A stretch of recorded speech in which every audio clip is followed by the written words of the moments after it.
Hello, my name is David Bogle, and I'd like to welcome you to the Museum of Native American History in Bentonville, Arkansas. I'm Native American, I'm registered Cherokee, and very proud of it. A little bit about our museum. We're an art museum, and what you'll see are some of the finest pieces, the highest quality pieces of Native American craftsmanship, of art made from North America to South America. But just as importantly, we're a history museum. We're set up in a chronological order, so as you go through our museum, you start with the Paleo, the oldest time period, the time of the Paleo Indians that were hunting mammoths and mastodons, and you go through the archaic time periods of the hunters and gatherers.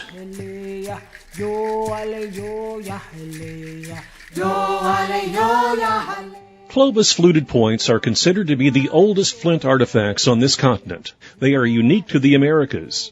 When you look at the Clovis point, you'll notice a groove, or flute channel, running right down the middle of them. This channel makes it easier to attach to a spear or knife. Clovis fluted projectile points are one of the hardest point types to make with any degree of success, and were often broke during manufacture.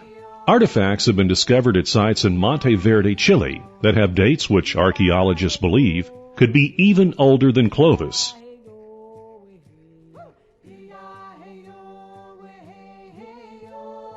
Birdstones are found east of the Mississippi River Valley. Most of them came from the northeastern states.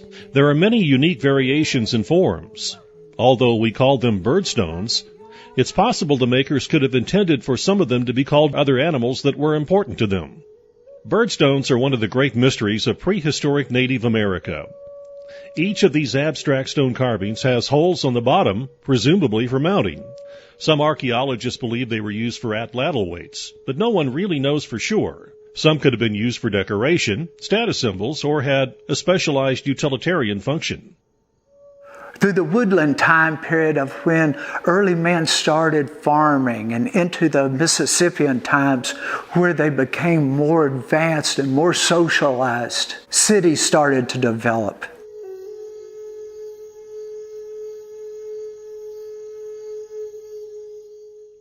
This bird effigy platform pipe is a classic example of their skill and artistry. It was manufactured by a Hopewell culture Indian in southern Illinois from a solid block of red catlinite stone.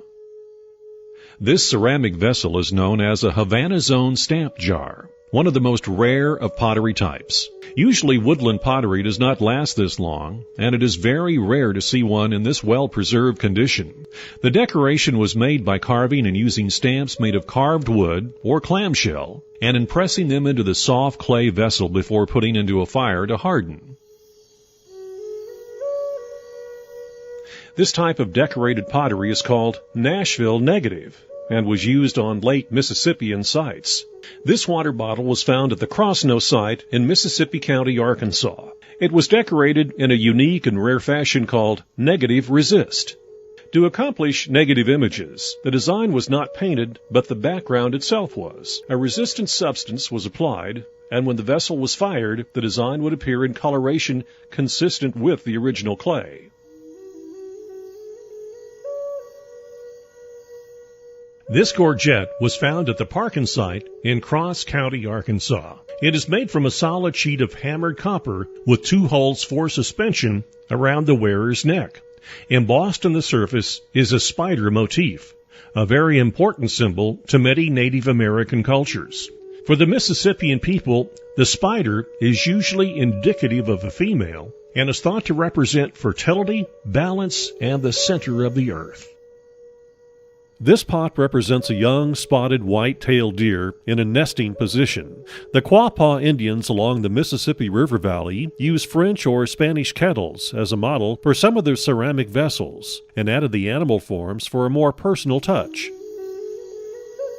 There were 28 of these effigy axes found in a pile of woven mat inside the crag or great mound at Spiro.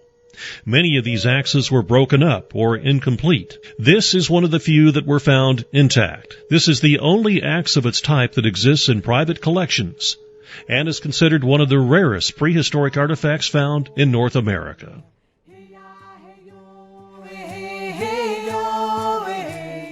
And then we finish with our last gallery of the historic time, the time after European contact.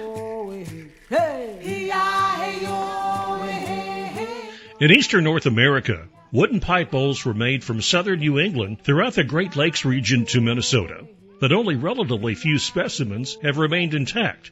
This extraordinary pipe is carved from maple wood, and it depicts a reclining man with a slightly open mouth that is believed to signify speech or singing. Reportedly, this pipe once belonged to Tecumseh.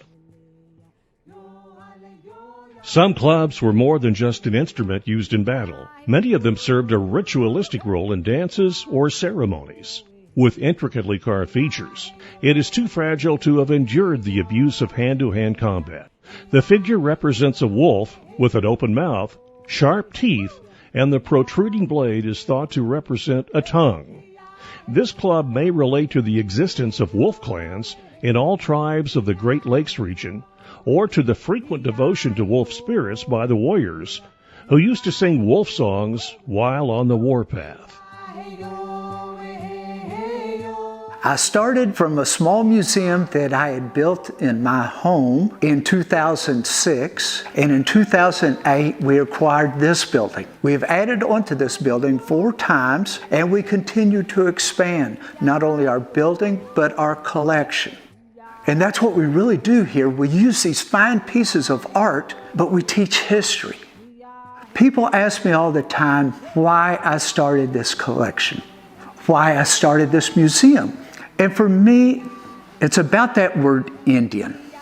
What we try to do at the museum is we try to dispel that automatic picture that goes into everybody's head whenever the word Indian comes up. We can't help it.